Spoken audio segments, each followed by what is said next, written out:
Здравейте хора, най-накрая се добрах. Новите коледни вкусове на Лавабер.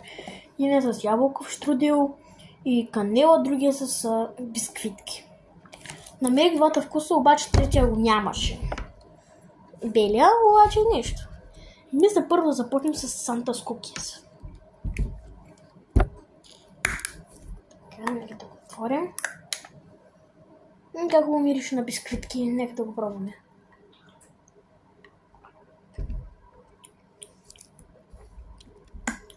Има вкус на канела, да. Има вкус на канела и бисквитки. Това по-скоро има вкус на... Да, коледно е. Нека да пробваме с ябълков штрудел и канела.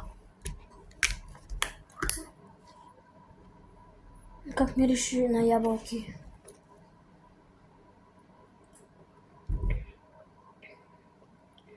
Хората е много хубаво.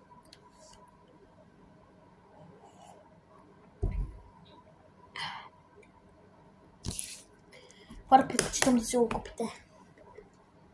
Просто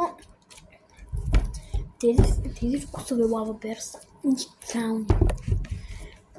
Някак си тези новите вкусове като Лавабер Бландмут, Санта Куки, да, са по-хубави, отколкото тези, които са винаги. Те ще бъдат някъде до средата на януари, ако не се лъжа.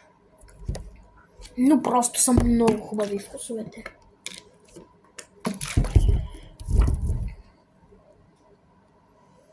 Ако искате някъде да ги намерите, аз ги намерих в друг магазин, обаче съм предните Лавабер съм го купувал от Била. Ако искате, има всички вкусове в Била Май, ако не се лъжа.